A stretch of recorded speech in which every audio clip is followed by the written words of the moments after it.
Hi, Jason. Thanks so much for being here. It's really, really great to talk with you. I first started listening to you way back in 2005 when I was, I think at the time, traveling around the world for a year and had downloaded a bunch of your podcasts. And I also had your the original CDs from Internet Business Mastery. So let me just read your bio to get started so that folks have a sense of the work you do if they don't already follow you. So for more than 12 years, Jason Van Orden has worked with over 6,000 students and clients, teaching them how to monetize their unique brilliance with content marketing, scalable courses, and automated sales systems. Many of his students have built multi-million-dollar businesses and have become top authors, bloggers, podcasters, and speakers in their field. In September of 2005, Jason co-founded the first ever podcast about internet business and online marketing. It quickly became one of the top business podcasts in the world. To this day, it's one of the most profitable podcasts on iTunes, having generated millions of dollars in sales directly from the podcast. Jason has spoken around the world at some of the biggest conferences, teaching how to use internet media to launch and grow influential personal brands. In 2006, he wrote the best-selling book, Promoting Your Podcast, in which he was the first to crack the code for optimizing podcasts to get media exposure on iTunes. His work has been used to teach marketing at the university level and has been referenced in sites such as Forbes.com and Entrepreneur.com. He also practices what he preaches, having created world-class influential brands of his own. So let's back up and kind of hear your story. How did you get from riding a school bus across Alaska to the work you do today? Needed to move to the lower 48, as we call it, and it can be, quite expensive. So my dad bought a school bus and cleared out all of the seats and loaded all of our worldly possessions in there. And we drove. I was probably about 12 years old. So I wasn't driving, obviously, but that was quite an adventure. What's funny is I just remembered that I think on that trip we had a friend also driving our other car and having a discussion with him about what I'd be when I grew up. And I think I remember talking about, well, I'm good at math, so I guess I'll be an engineer. Anyway, that kind of relates to now coming forward in my stories. I was an engineer for 3 whole years writing software, but wasn't too fulfilled by that. And through very circuitous path, ended up being an entrepreneur online. But kind of the summary of it is that, through reading books and looking for other options than employment, discovered things like investing and you can own your own business and, things I hadn't really considered before. And also at the same time, I was a musician, very, very serious about music. My wife and I actually met in a band, and then we're in a band, did about 3 or 4 CDs together. And that's how I learned how to market originally, was trying to figure out how to get people to show up to the shows and buy the CDs. And, that was email lists and all that kind of stuff I was learning back then. So this is like early 2000s. And then finally I did quit my job and dive into being a real estate investor, which in hindsight was a very poor fit for me. But I was so desperate to get away from that Sunday night dread. And I was so desperate to get away from hitting the snooze button 5 times in the morning, sitting in a cubicle, being undervalued, not creative, being able to be creative enough, all the things that can really bug, I think, those of us who just end up fleeing from the cubicle, right? So, but I'm very grateful just for all the different things that have led me along, because after real estate investing, I ended up in some masterminds and helping my real estate buddies to market, because I studied marketing. I, but studied people like Dan Kennedy and, other direct response marketers. And so I was teaching this stuff to other people. And that's where I eventually learned about this thing, that's sometimes referred to as information marketing, packaging up your expertise and making money from it. And it's funny you mentioned CDs back in 2005, because now we're talking around 2004, actually. And a lot of information marketing was still done through the mail. Like I remember ordering binders of like CDs to learn about real estate investing, and binders of CDs to learn about marketing, and like binders of CDs to learn about information marketing. And that's where the idea got planted on my mind of like, oh, maybe I should do a seminar of my own. What should I do it about? Well, I know a lot of real estate investors, pretty good at marketing. Let's do a marketing, seminar. And so I sold that out, like 25 seats, a couple $100. And as you can imagine, $5K later, I was like, oh, okay, this is awesome. I love teaching. much better as a like teacher, consultant, trainer type than as an investor, deal maker type. And on it went. So in an effort to learn how to sell more, because I recorded the seminar to CDs, had my whole manual with 3-ring binder and all the CDs, and needed to sell more of them after I kind of tapped out my network there locally. And so that's what brought me online in early 2000, like end of 2004, early 2005. And, posting in forums and things, because, YouTube, Facebook, none of that stuff existed yet. Blogging was barely starting to kind of be a thing. But what happened is podcasting showed up in early 2005 and really piqued my interest because from being in bands, I knew the audio. From being an engineer, I knew the technical aspects. From being, somebody who loves teaching and marketing, I saw all kinds of possibilities for that. And you mentioned the book, that kind of dropped in my lap back then in 2006. And so for 2 or 3 years, it was like the business podcasting guy speaking at conferences and teaching courses and all those things. But that's when one of these little side projects, another podcast, the first one about internet marketing and internet business, just took off. And next thing I knew, that was a 6-figure business, and kind of went all in on that. So, I just kind of go through all those milestones because I think it's really interesting to look back and you can see where, even though like this direction didn't end up being the direction, right? We learned something about ourselves. Like, okay, I'm not a deal maker. Oh, but look at this. I figured out information marketing, and I might not have had I not gone in that direction of real estate investing. Like, that's the thing that led me there. So, and then online, and then discovering podcasting, and then a podcast takes off. And, I always love hearing people's backgrounds of kind of how that, it's a zigzag, but it's also this very organic path to where they are. Anyway, fast forward to the end of my story in the present day is now that business that was around that podcast that went for a decade plus and still has lots of students who go through our training. I've extracted myself from being active partner in that business. And now I do one-on-one consulting, actually, because I love working one-on-one with people, for thought leaders who, they write books, they do their speaking circuit, but they're realizing that they need a strategy for their business model. They need a strategy online, and I help them translate that brilliance online into courses and programs and content that give them bigger reach and bigger impact and bigger income. So there you go. I think that's like my 5 to 7 minute story. I love it. Highlights. So when you sort of think back to, 2004, 2005, when, you said blogs weren't really a thing, right? So blogs weren't really a thing. So why did you think you could make money on them? So what was sort of that transition like? It was you started making money first on the podcast and then seeing that was working. And so then thinking... out of necessity of needing or wanting to sell more of that course, I was like, I don't want to do any more real estate deals. I want to figure out how to sell more information, and I had that course. So I think, because of following Dan Kennedy and learning from him, one of his newsletters, he mentioned a guy, Yannick Silver, who maybe some people have heard of. And back then he was one of the big early online entrepreneurs teaching, this stuff. And I ordered one of his, I think I even found it the other day, just like you said, you have the CD somewhere.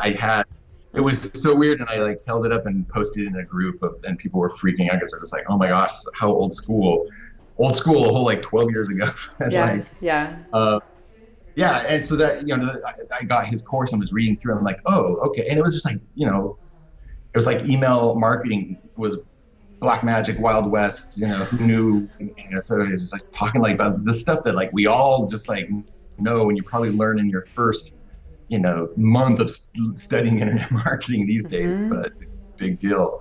So, I think I read his stuff. I was like, okay, I'll just start experimenting online. And I remember at the time, the thing that worked for me best was, it was essentially a form of content marketing, going on forum, posting articles, and you got your byline down at the bottom, by the way, I've got a course, right.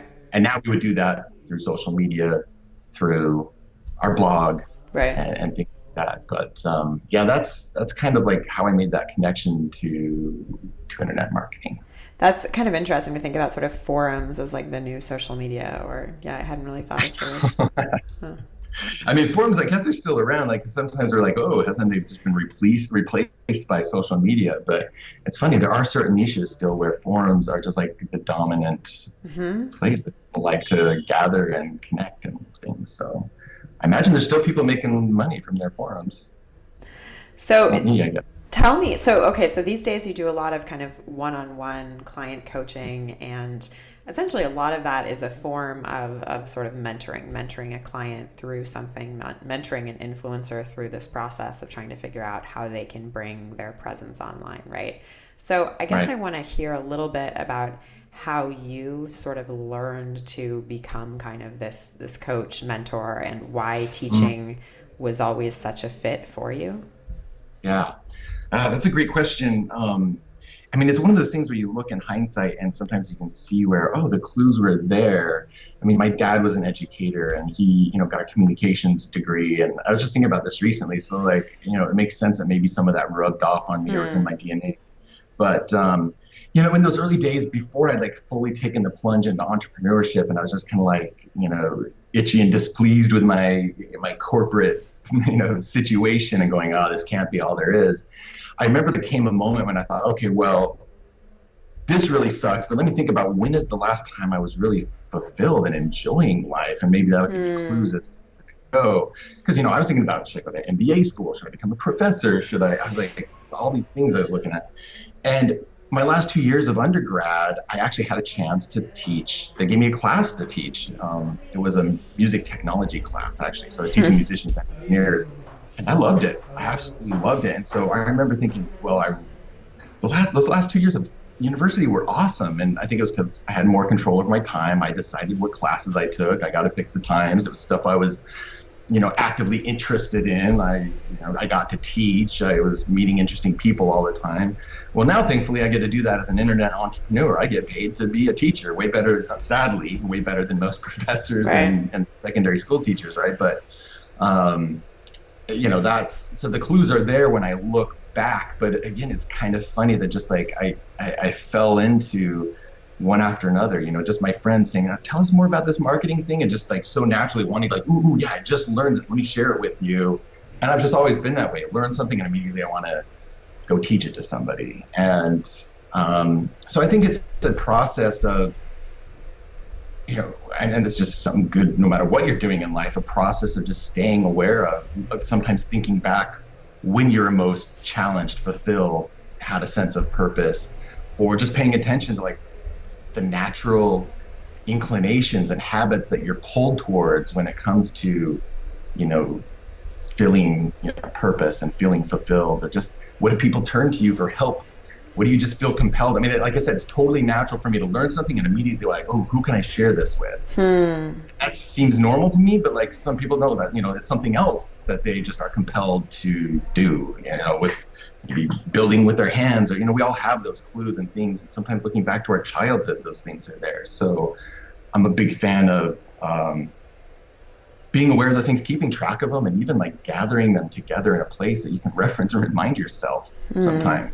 That's Hmm. what the things are, whether it's strengths or situations or just factors that, hey, when these are present in my life, I am the most, active, fulfilled, engaged. And sometimes we need reminders of those things. So. So, what do you do when you're kind of working with your clients to make sure that they are basically learning from you, but also not kind of becoming dependent on you and the advice and the sort of guidance you give them? Because I think that can be, when we think about sort of looking to someone else for guidance, sometimes we can kind of put too much of the sort of decision making power or maybe just the reason to go forward in that other person. Totally. Yeah.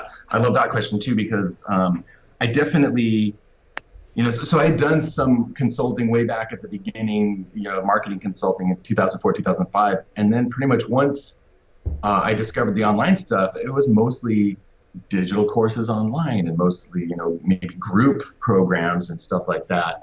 And so about 2 years ago, when I decided, hey, I'm ready for some new challenges, I'm ready for new things, that's, I dove into consulting. Just, I don't know, it just sounded fun. It sounded, I wanted to have that more direct connection. But the point there is that it had been a long time since I had done that kind of consulting. And I think I did. In fact, I know I did early, with his first couple clients lean too much on the side of, I'm just going to tell you exactly what they'll do, which, a lot of people, that's what they want. That's what they think they want and need. But you're right. It's like really, as time has gone on, I think one of the most powerful things you can do whether as a coach or a consultant, and sometimes those words get mixed, and I would say I'm a combination of both, but I think it's really important in both cases to ask really good questions, because as a consultant, I don't want to prescribe a strategy or a solution unless I first really understand, well, what is the goal and why is that important to my client? And what does that mean? Why have maybe they've identified, hey, I want you to help me with X, but then if you were to dig further, you're like, actually, X is not going to get you what you think it's going to get you. So maybe we need to do this over here. And I think that's a big problem with some digital courses and coaching and consultants, is we can be far too prescriptive. We look back at our own experience and say, well, just do it like me and you'll get the same results, which it doesn't actually really work that way, honestly. So to answer your question, here's a good analogy. Being a musician, there was a huge difference between, the first CD that I hired a producer to go into the studio with me, and the producer's job there is be that outside perspective, that second set of ears, to see where he or she thinks that you have, something better in you to give, whether that's in the songwriting or the performance or the execution or, elevating the ideas and the creativity. Well, I think of my job as a consultant and coach is very similar. By asking the right questions, the person kind of comes to their own conclusion. And sure, at that point, I might go, they might go, okay, well, what do you think? Should I do A or B? And I come in with my consultant experience and say, well, I would probably do B in that case, because in my experience, that would serve you best. But, it's asking good questions and understanding, first of all, where the person's coming from, where they want to go. And then the final piece I would say there is that I try to, I just naturally think this way, but I try to organize a lot of what I teach into frameworks. So if there's a specific problem or challenge or something that you just are going to run into as a marketer or whatever, like an example might be deciding, hey, what should my next product be? It's like, okay, well, I have a framework for that. And the first time somebody works with me, like whether it's their first product or a new product, and we go through that framework together. But now, because it is a framework, it's something they can take and apply to multiple different situations in the future. So they've kind of been empowered with a tool, I guess, as opposed to given something prescriptive that they don't even know why I prescribed that, or as opposed to being given a formula and just told, hey, just follow the steps, don't worry about asking why. If you get stuck, it's because you skipped a step or something. And again, I think that's one of the problems with a lot of consulting, coaching, and digital courses today is you've got some better marketers than teachers out there, sadly. But I don't know, does that answer the question, you think? I think that's really interesting. And that idea of giving someone a framework is really, really important. I mean, I can think of a few sort of coaches I've had when I've been given a framework and something that I know I can use in the future and then do use in the future. It is something that empowers me, and it also forces me to sort of learn better, because I'm learning a process as well as I'm sort of learning at the same time as I'm learning an answer to that question. And now it's something in your tool belt, something you pull off the shelf or whatever, whether physically or just in your mind, a model for thinking about things. And yeah, you run into that and you're like, you know what, I remember that this is a problem. Let me get that process out or refer back to my notes or whatever. And so yeah, I'm a big fan of teaching and guiding in that way. So what about this idea, you mentioned earlier how early on you were involved in kind of masterminds, right? And it kind of sounds like you were involved in masterminds before masterminds kind of became a thing. And so what does that mean to learn from peers that are maybe at the same level as you or at the same sort of point in the journey? Well, the most important thing back then was just not to be alone. I mean, I remember feeling really weird. Like I would read Rich Dad, Poor Dad, for instance, which back then was it's still popular today, but hugely popular back then. And it was like seeing inside the matrix all of a sudden, right? And I remember I would sit in meetings when I was still in my job and just kind of think like, why doesn't anybody know that there's like a different way to go about life? It was almost like, hey, we're all just following a program, a status quo. And I was like, I felt like I'm the only person in the room here, or even at my company that feels like this. And thankfully, for some reason, and it must be maybe Robert Kiyosaki, or I know Think and Grow Rich talks about masterminds, something that I read planted that idea of, I need to go find other people in this city that are, there got to be some that are thinking the same things as me and trying to do the same things.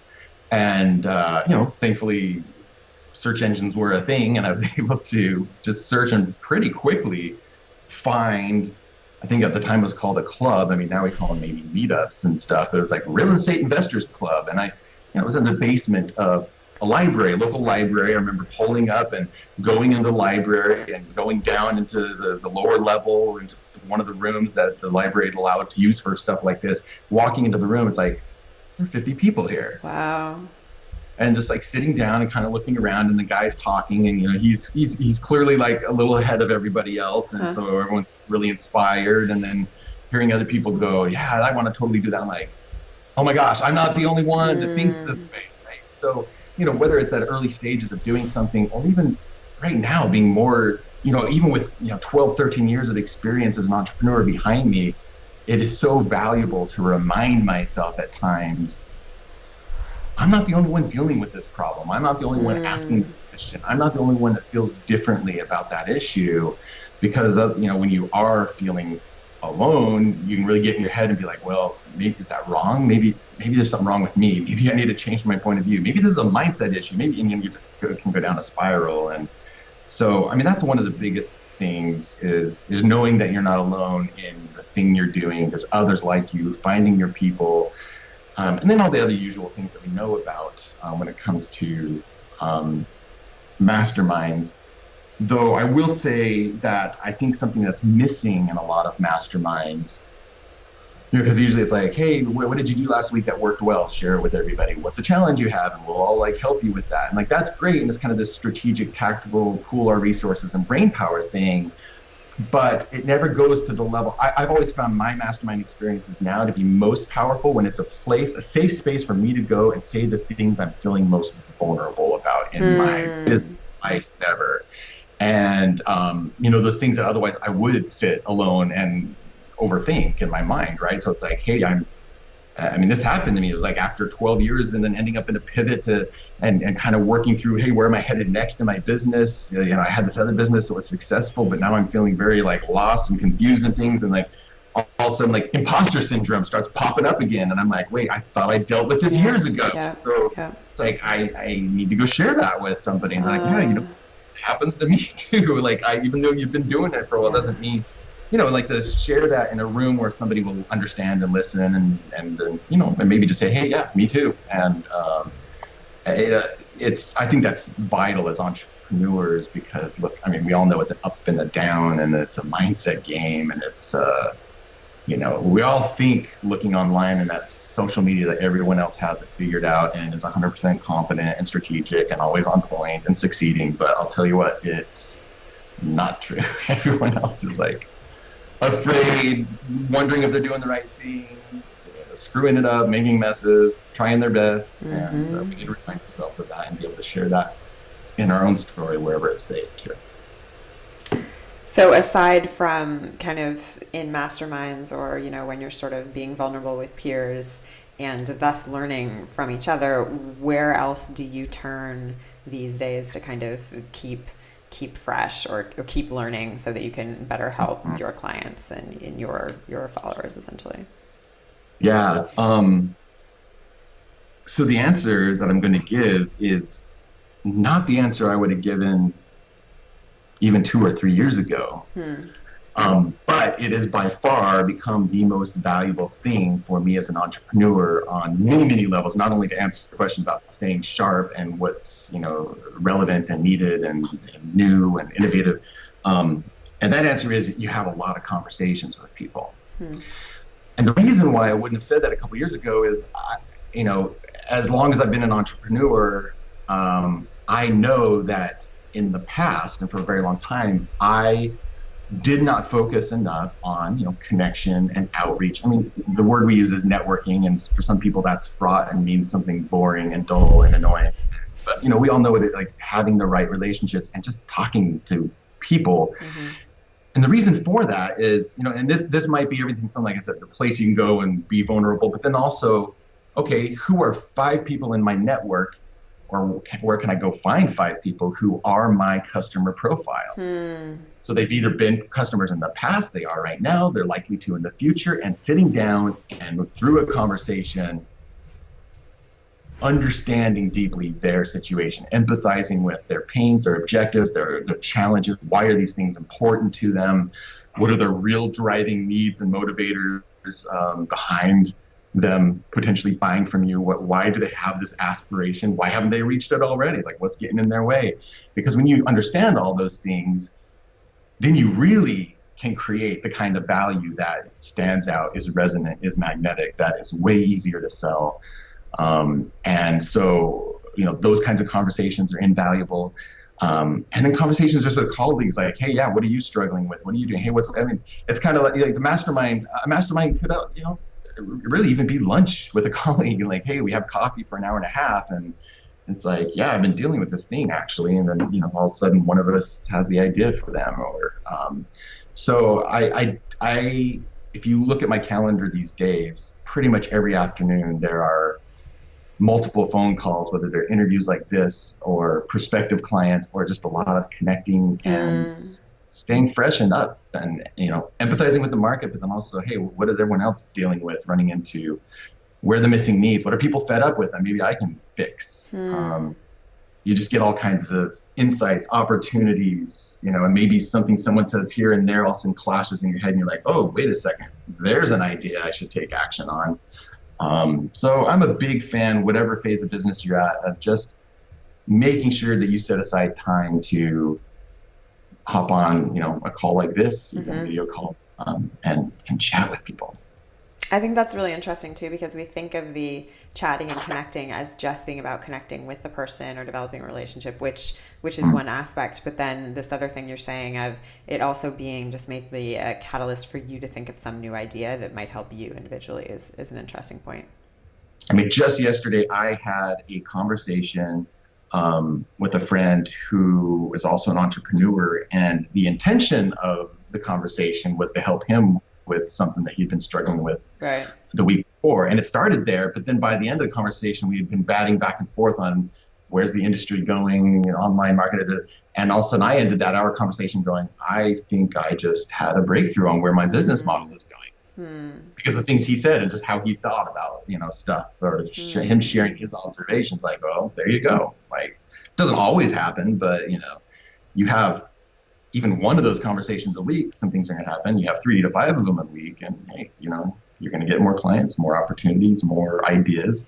And this is coming from somebody who's very much an introvert, which is one of the reasons I didn't do it so great before. Is I just bought the idea. Well, I had to figure out how to do it in a way that felt good to me and honored my energy, my strengths, but also I was buying a little bit of just that belief that, oh, I'm an introvert and we're not good at that stuff. We're not the life of the party. We're not the connector. And I hate being on the phone, so therefore I won't do this. And, I have all the same stuff. It limited me for a very, very long time. Wow. Can you just tell folks what you're really, focused on these days and where people can learn more about you and your work? Sure. Yeah, absolutely. So what I'm focused on these days is, like I said, I love working with thought leaders who they've mastered their thing. They're known for their thing. They're probably, written a book or 2. They're a professor. Or they're on the speaking circuit, some kind of, high-paid consultant. And, they know that there's a ceiling on their income, their impact, their opportunities. And that ceiling is probably their own time. You can only do so many speaking gigs. You can only, do so many consulting clients and so forth. And they want bigger reach, and they want some different income streams. I'm working with a professor. He's like, I have these wonderful ideas. They need to be known outside of academia. So I'm helping him create a course and launch and market it online. And he's got this whole following on LinkedIn that can be monetized because they've just been following his stuff. They love it. And he's had nothing to sell them. He's only teaching at a university right now. Yeah. So strategy is my thing. I like, helping thought leaders, like, again, kind of like the producer in the studio, pull their best stuff out. If we need to like polish and refine and those gifts or the frameworks or whatever, like going back to frameworks, if those haven't been made, let's make those. And then, ultimately it's how are we going to position you in the market? How are we going to package up your brilliance online? And how are we then going to, present that out to the market such that your objectives get reached, whether that's I want bigger impact, I want to create a legacy, I want to reach X amount per year in income and things like that. So, and for me, that's just personally a very fulfilling thing to help get amazing ideas out in the world, whatever those might be around. So that's what I do in my consulting, and you can find me at jasonvanorden.com. Thank you so much, Jason. This was awesome. Yeah, thanks, Claire.